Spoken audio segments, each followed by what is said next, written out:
Le jeune milieu offensif de Barcelone, Fermín, a subi une blessure lors de son engagement avec l'équipe nationale espagnole des moins de 21 ans. Cet incident est survenu pendant une séance d'entraînement intense, mettant un coup d'arrêt à sa progression prometteuse. Selon les informations rapportées par le journaliste sportif Rafa Acevedo Toscano, Fermín a été contraint de quitter le camp d'entraînement de l'équipe nationale suite à cette blessure.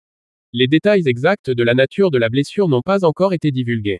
Les premières estimations des médecins indiquent que Fermín sera absent des terrains pour une période de 3 à 4 semaines. Cette période de récupération dépendra de la gravité de la blessure et de la réponse de Fermín au traitement. Cette blessure survient à un moment crucial de la saison, alors que Fermín n'a joué que moins de 60 minutes pour Barcelone jusqu'à présent. Chaque minute de jeu est précieuse pour un jeune joueur cherchant à s'imposer dans l'équipe première. Jusqu'à présent, le jeune joueur est entré en jeu uniquement en tant que remplaçant. Ses apparitions sur le terrain ont été brèves mais prometteuses, montrant des éclairs de son potentiel. Fermín a déjà quitté le camp d'entraînement de l'équipe nationale pour retourner à Barcelone, où il commencera immédiatement sa rééducation sous la supervision du staff médical du club. Le FC Barcelone n'a pas encore publié de communiqué officiel concernant cette blessure.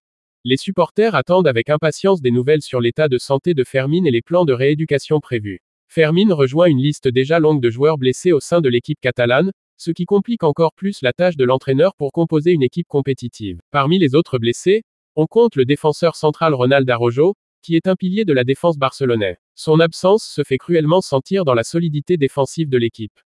Le jeune prodige Gabi, connu pour son énergie et sa créativité au milieu de terrain, est également sur la liste des indisponibles. Son absence prive l'équipe d'une option dynamique au milieu de terrain. Le milieu de terrain néerlandais Frenkie de Jong est lui aussi à l'infirmerie. Sa capacité à dicter le rythme du jeu et à créer des opportunités offensives manque cruellement à l'équipe. Le défenseur danois Andreas Christensen est un autre joueur clé actuellement blessé. Sa présence en défense centrale est essentielle pour la stabilité de l'équipe. Enfin, le jeune Marc Bernal complète cette liste de joueurs indisponibles. Bien qu'il soit moins connu, sa contribution en tant que jeune talent est précieuse pour l'équipe. Ses absences pourraient avoir un impact significatif sur les performances de Barcelone dans les semaines à venir. L'entraîneur devra trouver des solutions pour compenser ces pertes et maintenir un niveau de performance élevé. Les supporters du Barça expriment déjà leur inquiétude sur les réseaux sociaux.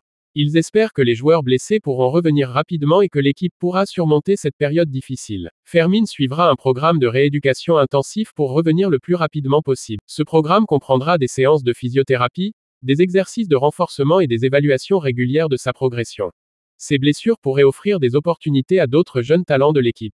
Des joueurs comme Pablo Torre et Ilias Akomak pourraient avoir la chance de prouver leur valeur en l'absence des titulaires habituels. Barcelone doit faire face à un calendrier chargé avec plusieurs matchs importants à venir. La gestion de l'effectif et la rotation des joueurs seront cruciales pour éviter d'autres blessures et maintenir la compétitivité de l'équipe. Le club espère que Fermín et les autres blessés pourront revenir rapidement pour renforcer l'équipe. Leur retour en forme sera essentiel pour les ambitions de Barcelone cette saison. Le staff médical du Barça surveillera de près la progression de Fermín et des autres joueurs blessés. Des mises à jour régulières seront fournies pour informer les supporters de l'état de santé des joueurs et de leur retour potentiel sur le terrain. Le président du FC Barcelone, Joan Laporta, a récemment exprimé son mécontentement concernant les relations tendues avec le Real Madrid. Selon lui, cette situation est principalement due à l'affaire Negreira, un scandale qui a secoué le monde du football espagnol. Joan Laporta a déclaré: « Les relations avec le Real Madrid sont mauvaises parce qu'ils ont eu recours au cas Negreira et c'est inacceptable. Qu'ils fassent ce qu'ils pensent et nous ferons ce que nous pensons. » Cette déclaration souligne la fracture entre les deux clubs.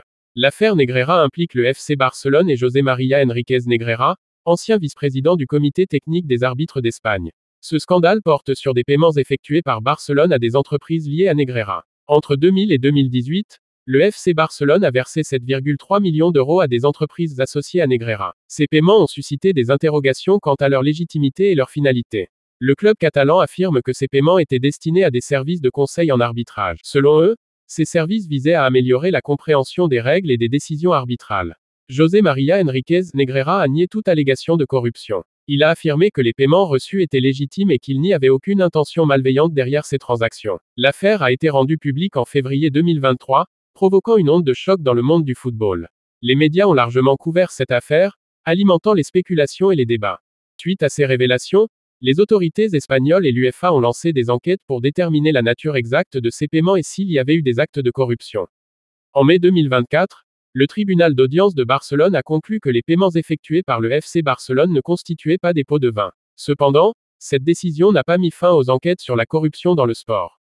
Malgré le jugement, les enquêtes sur la corruption dans le sport se poursuivent. Les autorités cherchent à déterminer s'il y a eu d'autres irrégularités ou violations des règles. Le Real Madrid s'est positionné comme partie lésée dans l'affaire Negreira. Le club madrilène estime que les actions de Barcelone ont pu affecter l'intégrité des compétitions. D'autres clubs de la Liga ont également exprimé leur inquiétude face aux allégations contre Barcelone. Ils craignent que ces pratiques aient pu fausser les résultats des compétitions. L'implication du Real Madrid dans cette affaire découle de la conviction que tout acte répréhensible potentiel de Barcelone aurait pu affecter l'intégrité du football espagnol. Le Real Madrid estime que les actes de Barcelone auraient pu influencer leur position compétitive, en faussant les résultats des matchs et des compétitions. Joan Laporta a réitéré sa conviction que le FC Barcelone est la cible d'un discours national. Il estime que le club est injustement attaqué et que cette affaire est utilisée pour nuire à sa réputation. Cette situation a exacerbé les tensions entre les deux clubs rivaux. Les relations entre le FC Barcelone et le Real Madrid, déjà tendues, se sont encore détériorées. L'affaire Negreira a eu des répercussions médiatiques importantes. Les médias ont largement couvert cette affaire, alimentant les débats et les spéculations. Les supporters des deux clubs ont réagi vivement à ces développements. Les fans de Barcelone défendent leur club, tandis que ceux du Real Madrid expriment leur indignation. L'avenir des relations entre le FC Barcelone et le Real Madrid reste incertain. Cette affaire pourrait avoir des conséquences durables sur les interactions entre les deux clubs. L'affaire Negreira continue de susciter des controverses et de mettre à l'épreuve les relations entre deux des plus grands clubs de football au monde. Les enquêtes en cours et les réactions des différents acteurs du football espagnol montrent que cette affaire est loin d'être résolue.